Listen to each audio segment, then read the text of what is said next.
Apabila Allah wujud na Tuhan hana mahaja kebahan dan Allah Ta'ala na hana mahaja kurung wujud, Allah yang kata yakina kagai-kagai hanya mahaja kita.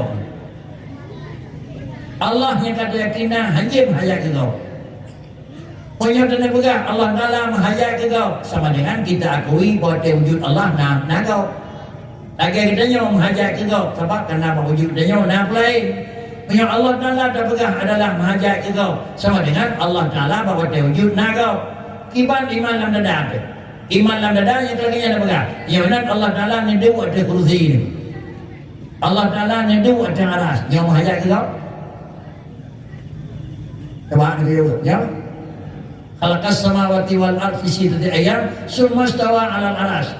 Adapun Ar-Rahmanu 'alal arsy istawa. Allah Ta'ala itu duduk di atas aras. Yang mahajat ke arah. Sama dengan yang menghajat ke pulain Allah yang kana bak watena Allah pintai menghajat pula lain yang menai dikut menandai dikut maka pada pegang Tuhan gitu cara pakai kana menandai dikut maka menai dia babah dah. Tapi yang menandai dikut Allah Ta'ala hana memang bahan karena ahad. Allah Ta'ala hana menghajat ke pulain karena memang Allah Ta'ala qadim. Maka Allah yang kana sama dengan hana perlu arah badu. Allah yang kena hana perlu kursi badu. Puji bahasa Ar-Rahmanu 'alal arsy istawa. Kita cari bahasa yang lain. Para hadirin sidang jamaah yang terhormat, punya kata kui Allah Ta'ala niduk dan arah sama dengan Allah Ta'ala menghajat ke pulain. Punya Allah menghajat ke pulain menunjukkan pada Allah na pulain. Punya Allah na pulain sama dengan Allah Ta'ala kan ahad. Punya Allah kan ahad itulah mana haji la syarika lahu. Baik syarikat Tuhan. Para hadirin sidang jamaah yang terhormat. Kemudian innallaha khalaqal arsya yadharan liqudrati la mahallal adalah liqiyami. Innallaha khalaqal arsya yadharan liqudratihi la makanan lidati. Allah menjadikan arah karena mempernampakkan kemampuan, kekuasaan, keahliannya Allah. Tidak menjadikan arah itu tempat untuk duduk Allah Ta'ala.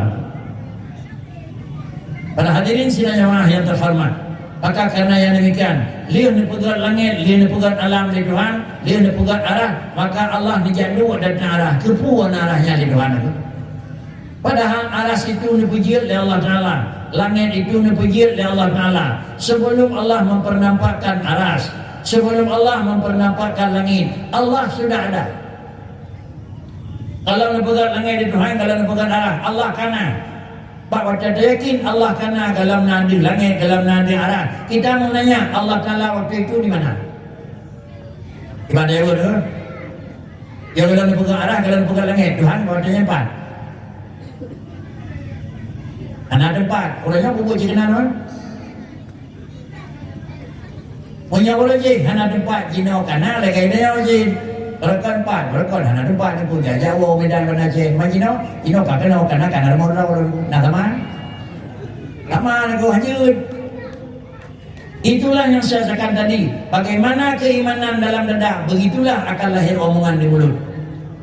Para hadirin sidang jamaah yang terhormat, hal yang lainnya lah yang perlu dia sampaikan dan perlu dia ajari kepada anak-anak sehingga adalah bukan salah semua stawa 'alal arsy, tapi pengertiannya harus hati-hati. Karena adalah untuk mentafsirkan ayat tersebut adalah memang dengan kalimat bagaimana innallaha khalaqal arsy idharan liqudratihi la makanan lidati.